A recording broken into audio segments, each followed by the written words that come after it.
तर मंत्रिपदासाठी अडीच वर्षाचा फॉर्म्युला ठरलेला आहे आणि आम्हाला तिघांनाही तो मान्य आहे असं अजित पवार यांनी म्हटलेलं आहे। नक्कीच ही दृश्य आपण पाहतोय ज्या ठिकाणी शपथविधी सोहळा पार पडणार आहे ते व्यासपीठ आपण पाहतोय। संपूर्ण परिसर सजवण्यात आलेला आहे। दुसरीकडे चंद्रकांत पाटील प्रशासनातील अधिकाऱ्यांसोबत या संपूर्ण शपथविधी सोहळ्याच्या तयारीचा आढावा घेतात आणि आता शपथविधी सोहळा थोड्याच वेळात सुरू होऊ शकतो। चंद्रकांत पाटील हे सुद्धा मंत्री म्हणून या ठिकाणी शपथ घेणार आहेत।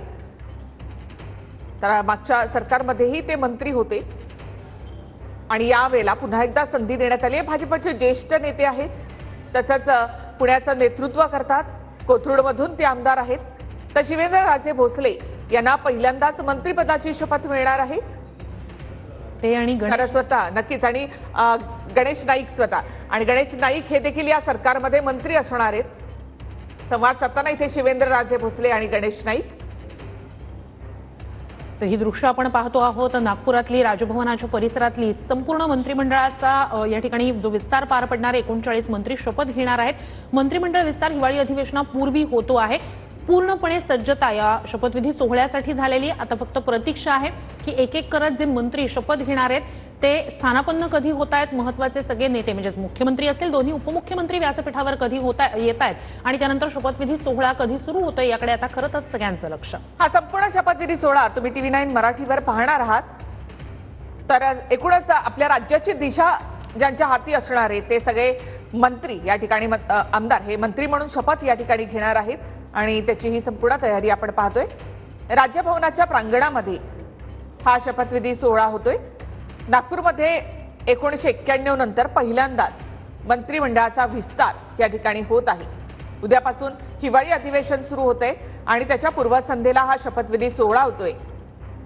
उद्यापासून अधिवेशन सुरू झाल्यानंतर विरोधकांच्या प्रत्येक प्रश्नाला उत्तर देण्यासाठी सरकार बांधील असेल।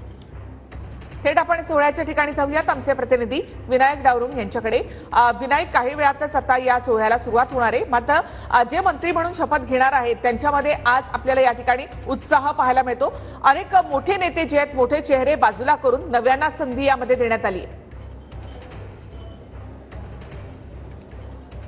बरोबर आहे निखिला, आपण जर पाहिलं स्टेजवरती गणेश नाईक जे आहेत नवी मुंबईसाठी एक महत्त्वपूर्ण चेहरा जो आहे तो या मंत्रिमंडळात देण्यात आलेला आहे। तर साताऱ्यामधून शिवेंद्रराजे भोसले आपल्याला स्टेजवरती दिसत आहेत, त्यांना सुद्धा नव्यानं आता संधी जी आहे ती देण्यात आलेली आहे। त्यामुळे काही नवे आणि काही जुने चेहरे देण्याचा प्रयत्न जो आहे तो या ठिकाणी मंत्रिमंडळात समतोल राखण्याचा प्रयत्न जो आहे तो झालेला आपल्याला पाहायला मिळतोय। साहजिकच आगामी महापालिका निवडणुका, स्थानिक स्वराज्याच्या निवडणुका आणि पुढील काळात हे मंत्रिमंडळातले जे सदस्य आता येतील ते पुढील काळात सुद्धा कंटिन्यू राहावेत, त्यांचा सुद्धा अभ्यास या 5 वर्षात व्हावा यासाठी नव्या चेहऱ्याला सुद्धा संधी जी आहे ती देण्यात आलेली आहे। कारण आताचं सरकार जर आपण पाहिलं तर चांगलं मॅन्डेट जे आहे ते सरकारमध्ये असलेलं पाहायला मिळते। त्यामुळे या काळात टर्ममध्ये असलेले जे मंत्री आहेत ते पुढील काळात त्यांचा काम जे आहे ते त्यांना जोमाने पुढील काळात करता येईल यासाठी सुद्धा समतोल राखला गेलेला पाहायला मिळते। थोड्याच वेळात या ठिकाणी राजभवनामध्ये नागपूरचा हा शपथविधी सोहळा जो आहे तो सुरू होणार आहे।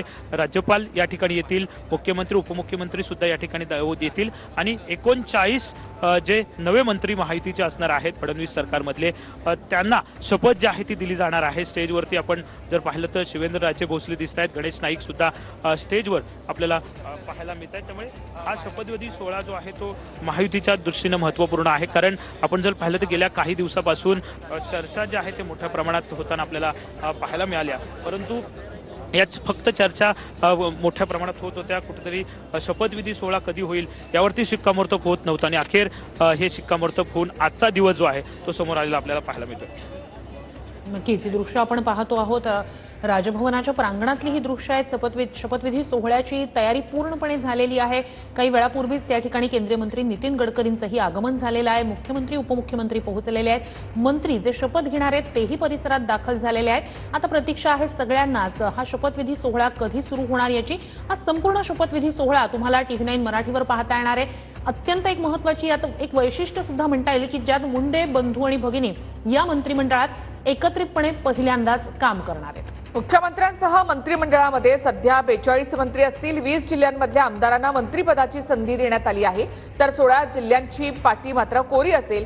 अडीच वर्षाचा फॉर्म्युला ठरलेला आहे, त्यावेळेला कदाचित यामध्ये समतोल साधला जाऊ शकतो। पश्चिम महाराष्ट्रामधील 10 मंत्री असतील, विदर्भातून 9, ठाणे कोकण विभागामधून 8 जणांना संधी देण्यात आलेली आहे। गुलाबराव पाटील, भरत गोगावले या ठिकाणी पोहोचलेत. बरीच प्रतीक्षा होती भरत गोगावले यांना मंत्रिपदाची. 2.5 वर्ष त्यांनी यासाठी वाट पाहिली आहे. तर नितेश राणे यांना पहिल्यांदा मंत्रिपद मिळणार आहे. केंद्रामध्ये नारायण राणे यांना मंत्रिपद यावेळेला देण्यात आलं नाही. मात्र नितेश राणेंना महाराष्ट्रातल्या विधानसभेमध्ये इथे संधी मिळाली आणि नितेश राणे यांना पहिल्यांदा मंत्रिपदाची संधी या ठिकाणी मिळणार आहे. मेघना बोर्डीकर, माधुरी मिसाळ तसेच गणेश नाईक, जयकुमार गोरे यांना देखील या ठिकाणी भाजपाकडून संधी देण्यात आलेली आहे. उत्तर महाराष्ट्रामधून 7 जण हे मंत्री असणार आहेत तर मराठवाड्यामध्ये 6 मंत्री असतील. शिंदे